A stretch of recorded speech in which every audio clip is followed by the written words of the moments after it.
soir, nous sommes donc plus de 17 heures. Donc nous sommes à la partie bilan synthèse de la journée. Nous allons passer la parole à chacun des personnes qui ont eu la gentillesse de venir avec nous sur cette fin d'événement. Et nous allons parler, je pense, de 2-3 sujets importants pour la suite. Et je vais vous partager les dias. Alors, les dias. Et donc voilà. Et la question du moment, c'est il est plus 17 heures et maintenant, quelle est la suite? Quelle suite on veut donner en fait à cet événement? Et qu'est-ce qui s'est passé pendant l'événement qui nous a touchés, qui nous a bouleversés, qui nous a interpellés, et cetera? Et qu'est-ce qu'on va pouvoir amener pour demain? Voilà. Donc je vous laisse on va faire comme ça, avec le petit arbre à côté. Et je vous laisse, parler, les uns après les autres. Donc moi, je commence comme ça sera une chose de faite, en tout cas. Pour moi, c'est un super événement, de très bons sujets, très bonnes thématiques qui ont été soulevées, des thématiques qui sont pas connues, peu connues et qui sont très importantes, en particulier par rapport à la dignité, par rapport à l'identité, par rapport, au brassage, communautaire, par rapport à plein de sujets qui ont été évoqués par des gens de terrain. Donc ça veut dire des gens qui s'y connaissent, qui savent exactement ce qui s'y passe. Ce ne sont pas des théoriciens, ce sont des gens vraiment tous qui connaissent très bien comment dire, la situation locale de leur pays. Et pour ça, c'était très riche et je les en remercie. Et tout à l'heure, je parlerai d'une idée que j'aimerais partager avec vous au sujet de la capitalisation des savoirs. Donc maintenant, je passe la parole à André.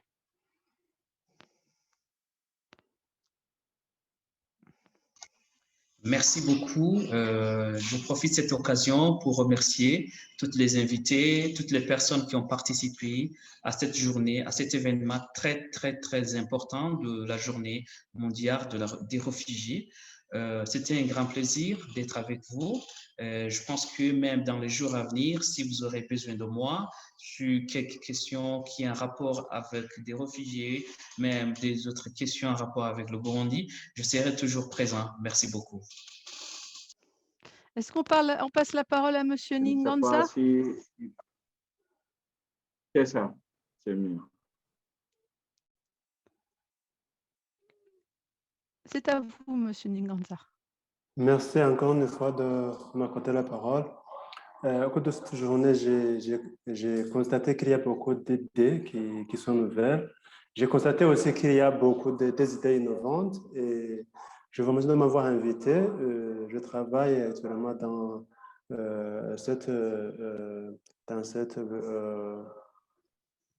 dans ce domaine de changement climatique et catastrophes naturelles et protection de l'environnement, mais je m'intéresse aussi beaucoup sur gestion durable des ressources naturelles. Et puis, après avoir entendu toutes les idées évoquées ici, j'aimerais que vous, les organisateurs, vous organiseriez encore une fois mais domaine par domaine, les gens de domaine par domaine, en fait qu'un jour nous rassemblions les idées et puis vous les collectez ensemble, donc groupe par groupe, et vous conservez un document compact comme vous aviez évoqué l'idée. Et puis je vous promets que chaque fois que de besoin, je serai toujours avec vous. Et si vous me le permettez, vous me le permettez, merci et bonne soirée. Merci beaucoup. Là, monsieur Ninganza, vous parliez d'un sujet qu'on a parlé hors enregistrement. C'est un sujet de capitalisation des savoirs. Faut savoir que moi, j'ai beaucoup travaillé en intelligence collective et en particulier dans la capitalisation des savoirs. Il faut savoir que des gens très intelligents peuvent travailler entre eux, ensemble, sans jamais arriver à construire ensemble. Simplement parce qu'il y a comment dire, des processus à mettre en place et quelquefois des façons de faire qui bloquent pour ce genre de choses. Et moi, c'est clair que à l'avenir et maintenant, juste avec cet événement, ce que je souhaite, c'est qu'à chaque fois qu'on crée un événement qui a du contenu, du sens, on capitalise ces savoirs et on les collecte dans des documents et qu'à la fin, à la fin de chaque événement, donc ça peut être peut-être un mois après, 2 mois après, il n'y a pas d'urgence, on puisse diffuser un dossier, un rapport sur ce qui a eu sur ce qui a été échangé dans cet événement et ça va permettre en fait de pouvoir construire l'avenir aussi plus rapidement plutôt que de répéter 50 fois les mêmes choses. Quand une chose est dite, elle est dite et à la réunion d'après, on essaie d'aller au niveau supérieur, c'est-à-dire d'élargir le débat ou de le rendre plus pointu pour essayer de capitaliser de nouvelles connaissances avec, la collectivité qu'on aura invitée sur place.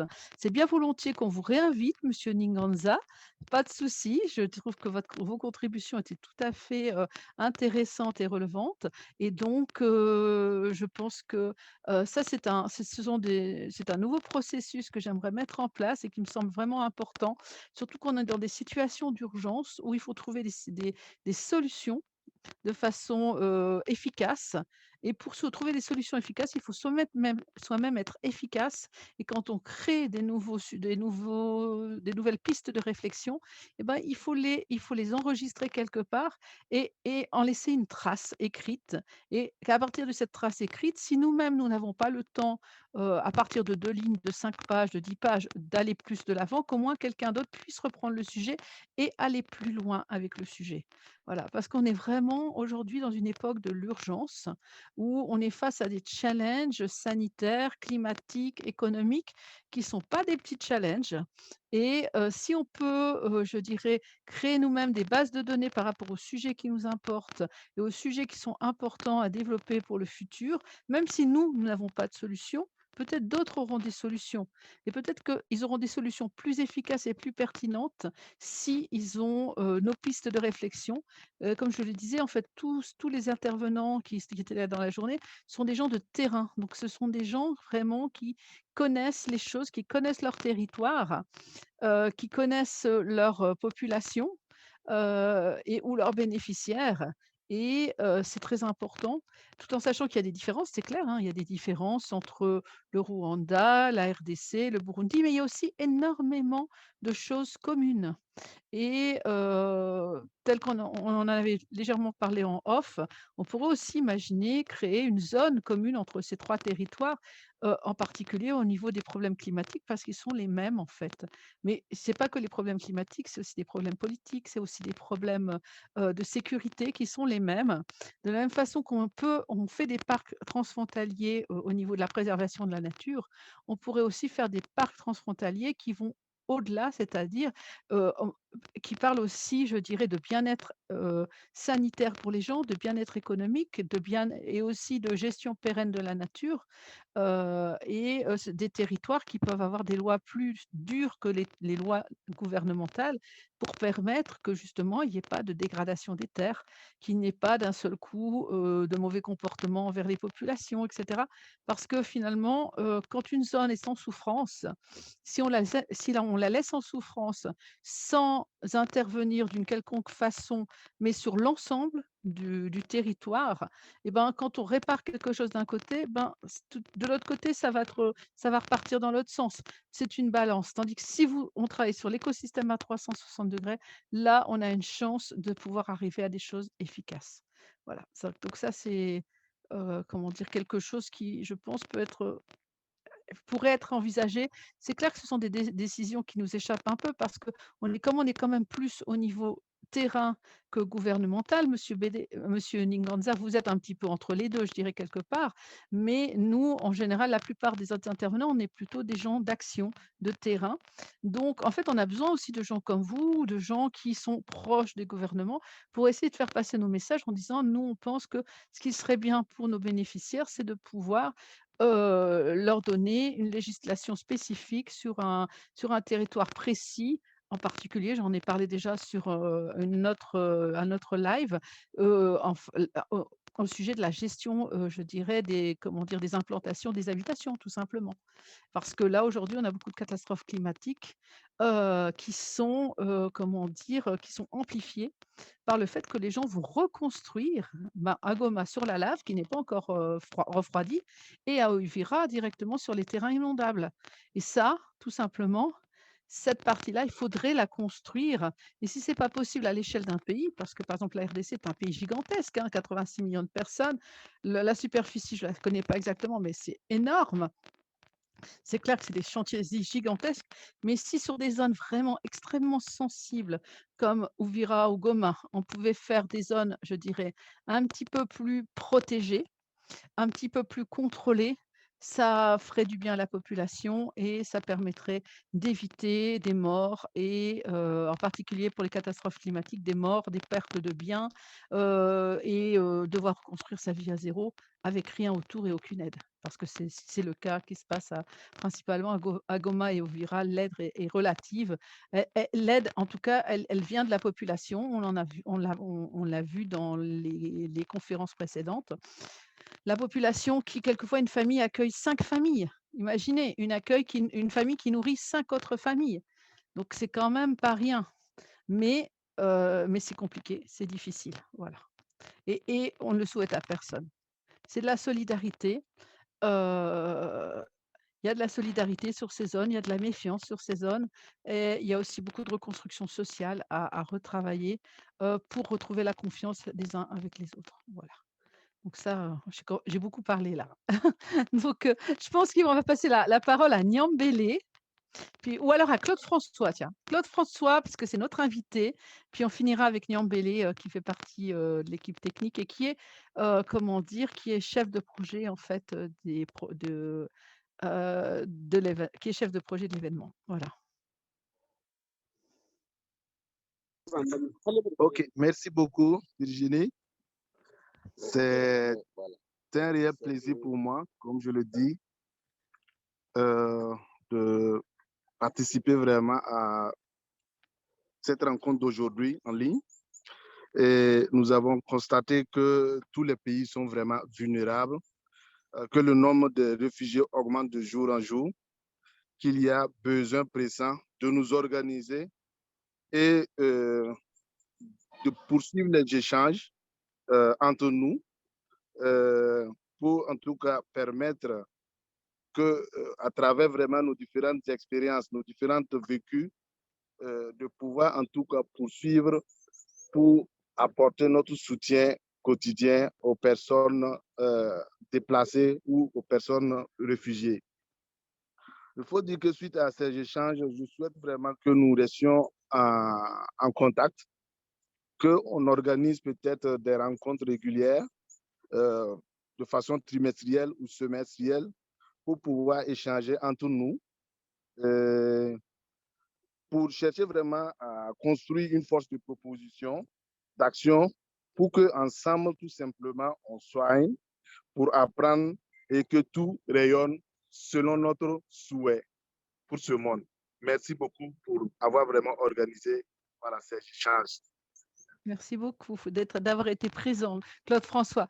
Alors je ne m'aventurerai pas à redire votre nom comme ça, juste, sans le voir écrire. Mais voilà, merci beaucoup pour votre présence. Niambélé, je pense que tu es toujours en train de télécharger cette grande vidéo de tout à l'heure. Il y en a encore une deuxième qui va suivre et une troisième, je suis désolée. Mais si tu arrives quand même à nous faire un petit coucou de la fin, ça serait bien. Cheikh est là en attendant peut-être. Il est là? Non, je ne le vois pas. Attends. Cheikh est là, oui. Ah, il est où? Cheikh, Non. si tu veux prendre la parole en attendant, bien sûr. Ah, voilà, avec son boubou de marabout. Ah, ok. Ok, merci tout le monde. Je remercie vraiment tout le monde. Vous m'entendez? Oui, maintenant on vous entend. Si tu fermes le micro de l'autre appareil, on vous entend clairement. Ok, c'est bon. Alors, je remercie vraiment tous les invités. Voilà, c'est vraiment avec un réel plaisir. Voilà, j'ai beaucoup apprécié les interventions. Et je reviens par rapport à l'intervention de Madame Virginie. Donc, je trouve que par rapport à l'idée de créer un rapport par rapport au sommet, donc ce sera une belle chose pour qu'on puisse le publier après le sommet. Voilà, et merci encore une fois à tout le monde. J'apprécie vraiment tous les échanges qui ont été faits, qui ont été très riches dans l'ordre. Merci encore une fois. Merci, Cheikh. Donc Cheikh a été à la technique, hein, pendant, tout depuis ce matin, comme Niambélé, comme moi. André était à l'accueil du WhatsApp et nos invités, je pense, ont été bien accueillis, hein, je pense, ça va, vous avez à vous plaindre. S'il faut vous plaindre, c'est maintenant parce qu'après, ce sera trop tard, hein. Bon après si vous vous plaignez, je ne sais pas si vous serez dans les listes des prochains invités, mais donc c'est une blague, voilà. Donc écoutez, maintenant Niambélé, est-ce que tu veux quand même dire quelque chose? Oui, vraiment, hein, moi, je suis le petit garçon le plus heureux aujourd'hui, puisque je dois commencer par dire merci à tous les invités, merci pour les contributions de très haut niveau. Oui. L'intérêt, c'est qu'il y a eu des propositions concrètes. Donc, on n'a pas parlé juste pour faire des commentaires, mais on a constaté les faits.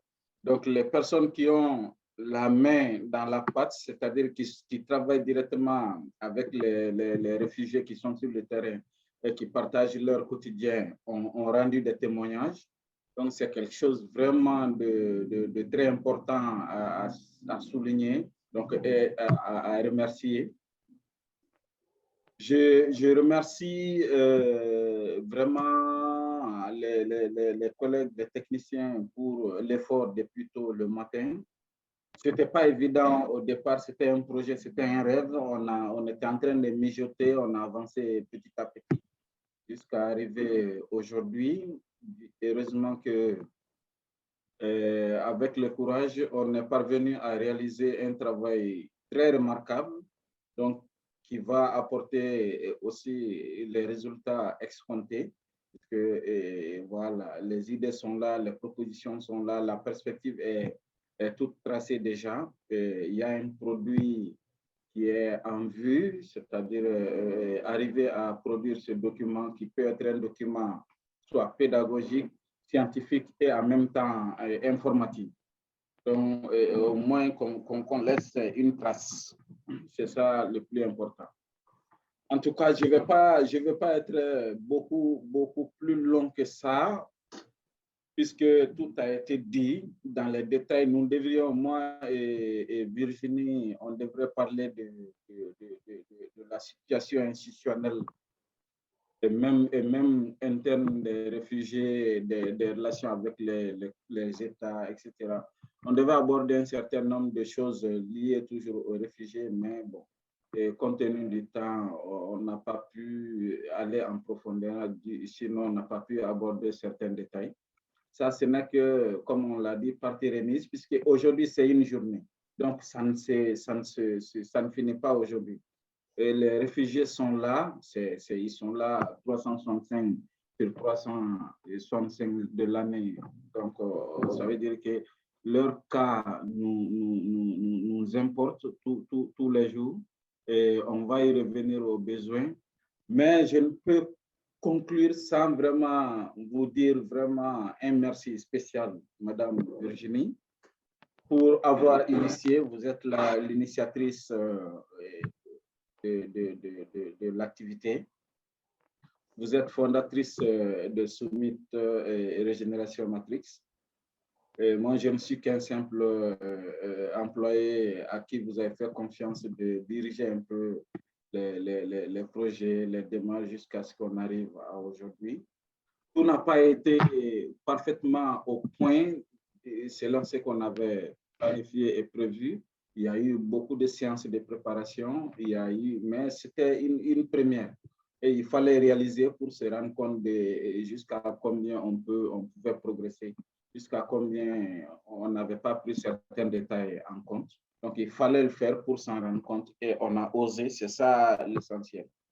Voilà, c'est ça à féliciter. Tout le monde est à féliciter, les techniciens, les invités, c'est-à-dire tout le monde, mais spécialement à vous, Madame Eugénie, pour l'initiative et pour l'appel. J'ai espoir qu'en dehors de nous qui avons parlé, les autres qui vont suivre les vidéos sur les réseaux sociaux prendront toute la mesure de l'importance qu'on doit accorder aux réfugiés, puisque ce n'est que le début, on l'a dit, souligné plusieurs fois, il va y avoir des réfugiés climatiques, des réfugiés. Bon, le nombre va aller crescendo, ça va pas, il n'y a pas matière à ce que ça s'arrête maintenant, puisque tant qu'on vit, il y aura des réfugiés, tant que le climat n'est pas clément, ça veut dire qu'il y aura des réfugiés, etc. Donc, nous serons toujours là, autant qu'on aura la bonne santé, d'apporter notre petite contribution dans la grande lutte, dans la lutte globale pour apporter donc pour apporter assistance, redorer la dignité des personnes en situation de réfugiés, qu'ils regagnent leur confiance, qu'ils reprennent leur identité et qu'ils soient tout simplement vus comme des personnes humaines avant d'être vus comme des réfugiés.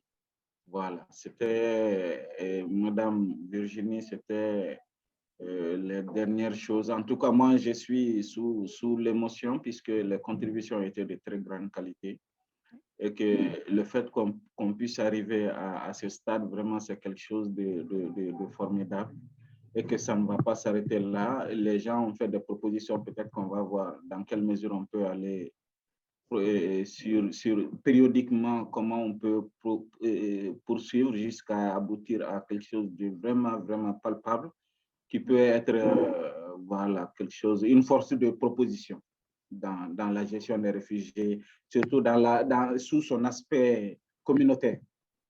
Communautaire, Ouais, humain. Et derrière nous, on a aussi des outils technologiques en création. Absolument. On a plein de choses en fait dans nos tiroirs et en projet pour aider à améliorer la situation de toutes les personnes. De façon générale, notre objectif, c'est d'aider les personnes en souffrance qui peuvent être des réfugiés, mais surtout qui sont en général des victimes, que ce soit psychologique ou physique. Voilà. Et mention spéciale à la jeunesse sont africaine. Merci beaucoup, en tout cas, merci à tous. Mention, comme je l'ai dit, mention spéciale à la jeunesse, mention spéciale aux différents collègues techniciens et mention honorable à Madame Virginie. Merci, c'était les mots que je voulais dire. Merci Niambélé. Donc, je vous propose de faire un petit salut de la main, voilà, pour dire au revoir. Et puis, on va clôturer le live. À très bientôt. Merci beaucoup pour votre présence. Et ce fut un grand plaisir de vous découvrir et d'entendre ce que vous aviez à partager avec nous.